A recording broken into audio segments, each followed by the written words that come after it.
What is up, smelly boys? This is a remake of my Hellboy box set review because I didn't like how much I rambled in my first one. So today I'm going to be doing a review again because I deleted another video. In this video, I'm keeping my blinds down for this video because I saw my Middle West review and I did that late at night. And I actually kind of liked the lighting in that video. I thought it was pretty good. So let me know if you like the window open or closed better. But to Hellboy. So Hellboy is about this half-demon, half-human guy that works for this government agency that hunts paranormal things.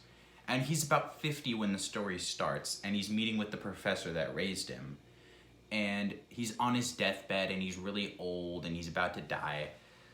So he talks to him, and then he's about to leave, but then he hears this commotion behind him, so he goes back to the room where the professor was in, and he got thrown out of the window into the water that was, the lake that was next to the building they were in.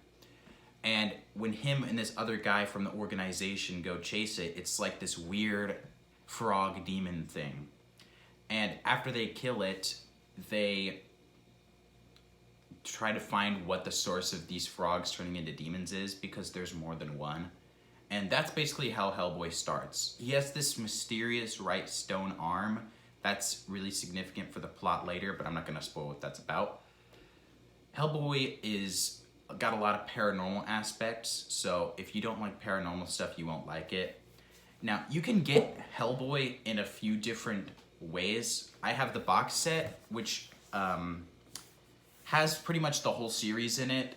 I'm going to cover that one because the title of that one's a spoiler. But there's a different way you can get it. You can get it in a library edition, which is these big black hardcovers that have more content in them, but they have less good mapping. And if you don't know what mapping is, comic books come out in about 22 to 30 something page issues. And whenever they compile them together to make these paperbacks like this, somebody has to go through all of those old issues, and they have to compile them together into all this. And a mapping basically just means what that order is. So the mapping for the big hardcovers, I hear, is not as good. And some things are just slightly out of order. And the mapping for the box set is better. So, just thought I'd mention that. You do get more content in side stories from the library editions, but the main story is all inside the box set, and it's cheaper than buying all the library editions, so that's the one that I got. I'd recommend the box set. It's got really cool art on it too. But yeah, that's basically Hellboy. This is one of my favorite comic book series of all time, and I'd give it a 10 out of 10.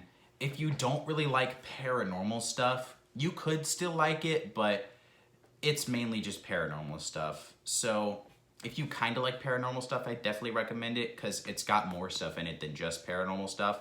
But if you hate paranormal stuff, you won't like it. I give it a 10 out of 10.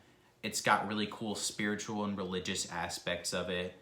And I thought it was a very cool creative choice to start the character's journey out so late in his life, because there's other content for this character earlier on in his life that you can buy. I actually have some on my shelf back there I may do a review on in the future.